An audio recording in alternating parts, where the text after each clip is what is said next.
Values Voters Summit is supposed to be about values and voters, but really it is a place where the right wing finds comfort when it comes to their ideology. This weekend, President Donald Trump, Steve Bannon, as well as Sepp Gorka and others spoke at the Values Voters Summit. Of course, that is led by folks like Ralph Reed. Well, guess what? Donald Trump, when he spoke, got sustained applause and a warm welcome as he addressed the gathering on Friday, promising to defend Christian values that some conservatives have suggested were undermined by President Barack Obama and the stream of people of color into this country. The American founders invoked our Creator 4 times in the Declaration of Independence, 4 times.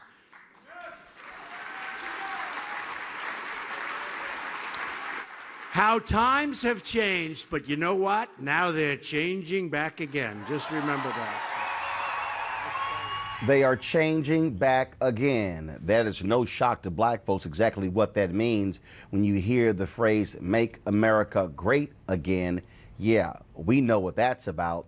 Now, he also told the crowd that Americans should respect the nation's flag and also to believe in God. We know that it's the family and the church, not government officials, that know best how to create strong and loving communities. And above all else, we know this. In America, we don't worship government, we worship God. When the last time y'all seen him go to church? Anyway, talk about a fake Christian. Also, who spoke there was white nationalist Steve Bannon. I call him that because he said Breitbart News, the site that he runs, that was the home of the alt-right. So why are we shocked that he drew loud applause at the summit, telling the crowd that a populist revolt, really white nationalist, white supremacist revolt, would drive Trump to re-election and tackle conservative Republican establishment lawmakers in what Bannon calls a war against the GOP. This populist, nationalist, conservative revolt that's going on, that drove Donald Trump to victory, that drove Judge Moore to victory, that will drive 15 candidates to victory in 2018. And well, and I hate to break the news to Graydon Carter and the folks, good folks at Vanity Fair, but yes, President Trump's not only going to finish this term, he's going to win with 400 electoral votes in 2020. Folks, what we're dealing with is delusion, but we also are dealing with what I've been telling y'all for a long time, and that is white fear. That is what's driving all of this. Let's talk about it with our panel. Eugene Craig III, Republican strategist and CEO of Eugene Craig Organization. Monique Presley, legal analyst and principal at the Presley firm. Douglas Sloan, principal of National Capital Strategy Group. Folks, when you look at this Values Voters Summit, it is white values. Yeah. It is white conservative evangelicals. It's folks who are aligning with white nationalists who are aligning with white supremacists. Let's make no mistake about that. If you saw the BuzzFeed article that broke down the white supremacist ties between Breitbart, led by Bannon, and the white supremacists, it was very clear. It is a straight line. They are in concert. Robert Mercer, the billionaire who funds Breitbart, he's funding Milo. He's funding these groups, and you have a clear white conservative evangelical, white nationalist, white supremacist alliance, and Donald Trump is their guy. Absolutely. I mean, you had a lack of values summit, headlined by a president that now has 16 women accused him of sexual assault or sexual abuse. You had Steve Bannon there, who's one of his last Horcrux, literally cussing from the stage. Eric Erickson pointed that out. That real Christian values talk of values of mercy and love and peace and bringing people together for the betterment and good. But more importantly, when it comes to conservative white evangelicals, it's no secret that there's been an unholy alliance between what's now considered the alt-right and what were considered value voters here. I mean, it turned blind eye, since the 50s. Billy Graham, refusing to preach in certain places. There's nothing new here. Well, no. Actually, there is something new here, and what is new here, Monique, is that they have seized control of the White House here in 2017.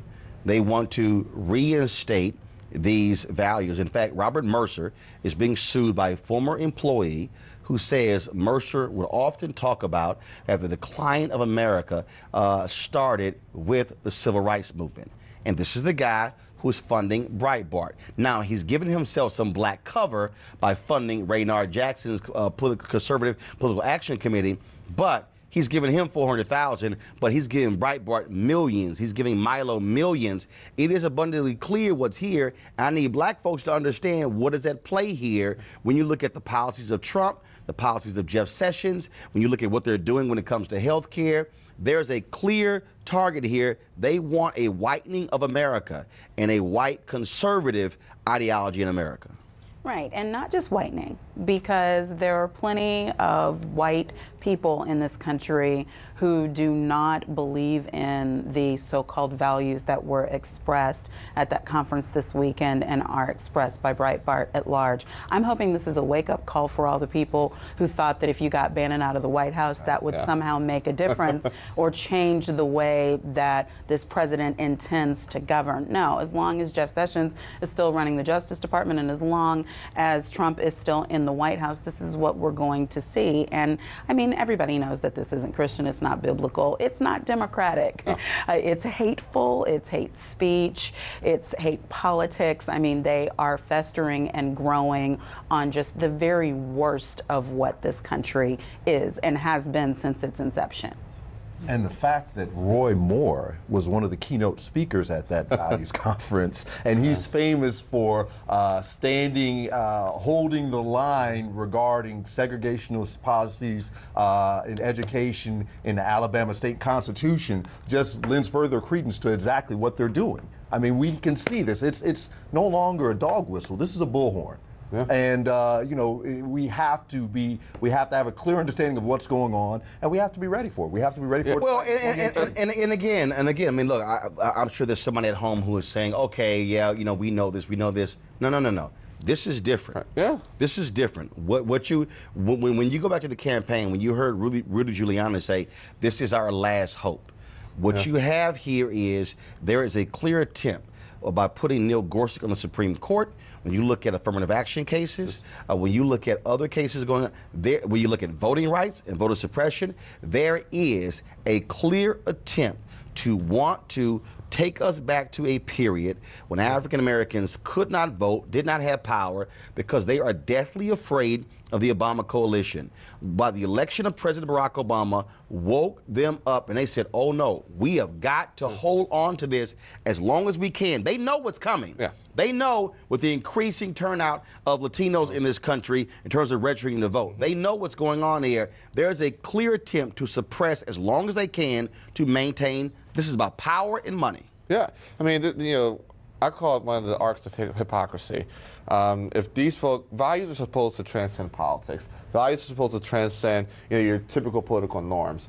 I mean, I don't understand how you can have literally a president that's been accused by 16 different women of sexual assault, but still demean and speak ill of a president that had no scandals. That was a church-going man. Yep. That was a active father in his kid's life. Everything that these guys speak of. Okay, but you forgot when you had the folks like Franklin Graham, Douglas, who called them, who basically said, oh no, he's a Muslim. Let's just be clear. Yeah. And that's the real deal here. These white conservative evangelicals who are here, they never believed that President Barack Obama was a Christian. They believed that he was a Muslim. They did not care. They questioned his faith. And I've read stories where they excused Trump. Well, We extend grace and mercy. Really? Grace and mercy. Really? Really? I don't believe that. I don't believe that they thought for one slick minute that President Obama was a Muslim. I think that A lot of them did. that they used It's a good fundraising tactic. the tag of him being a Muslim as a part of their scare tactics, as a part of the growing of the hate. I mean, they started just a couple of years into his presidency, and whatever they could latch on, they tested out to see what people are interested in grabbing a hold of, and that's what they went with. I mean, birtherism started when? Back when he was running for office? Yeah, So 07, 08. Really crazy after he had the big scandal with his reverend. I think it was Reverend Wright or something like that. Right. Which to even call that a big scandal at this point is... It was a manufactured They scandal. were all over. The scare. They were looking for anything that they could tag this young black presidential candidate with, and they were able to get nothing. He gave them nothing. Scandal-free administration, scandal-free man, and now, yes, now we're seeing, oh, he's a Muslim. Oh, he wasn't born here. Oh, he has problems. Oh, and then they tried to attach him to Hillary. Oh, Hillary problems becomes your problems. And none of that was the case. We were looking at a pristine presidency with zero convictions, indictments, or anything. But Eugene, what we have here, though, is we have Republicans in Congress who want power. And they will ride this white evangelical, white nationalist, white supremacist train to maintain power.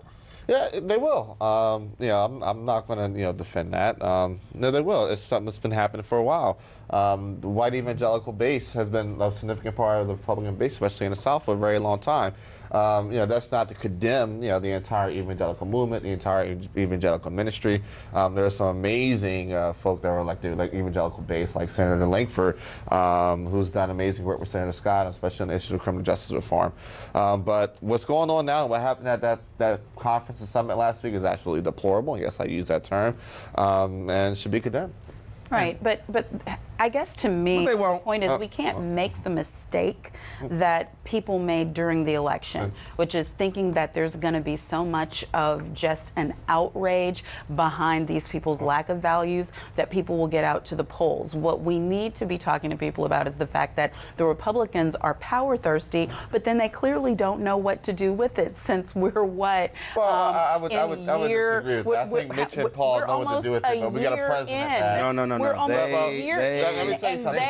They're thirsty. Absolutely nothing. They're thirsty. I mean, they're failing. The issue is that we have a president They are that's a failure. failing. We have a president that's a failure. I'm glad you said He's not in Congress. We have a president, but he leads the government. We have a president that's a failure, and I guarantee if there were any of those 16 there that ran for president on our side, or even Mike Pence, you would have seen tax reform now. You would have seen. Well, and I'll tell you what. Seen a humane health care bill. You would have seen Iran properly dealt with. That doesn't necessarily probably deal with scrapping the Iran deal. You would have seen a normal government. Hopefully not a war. Well, I'll tell you this here. I'll tell you this here. I'll tell you this here, folks. And I was trying to get this on my iPad, and we'll work on this. We'll talk about it the next hour. If you go to valuesvotersummit.org, go look at the list of their speakers. The only African American who was there was Dr. Carol Swain, the conservative from Vanderbilt University. That was it. If you want to understand the Values Voter Summit, just look at their roster of speakers. Trust me, it does not look like this panel. Weekdays on TV One. I will never lie to you. Oh my God. Roland Martin. He doesn't want to talk to us. He wants to ignore us. Uncensored. Hell no. That ain't gonna cut it, boo. Unapologetic. No, that is fundamentally false. You are wrong. Unfiltered. He wants an America where we all look alike. He ain't talking about black people. Unrelenting. You better go work out, because you got a fight on your hands. NewsOne Now with Roland Martin. Weekdays at 7 a.m. on TV One.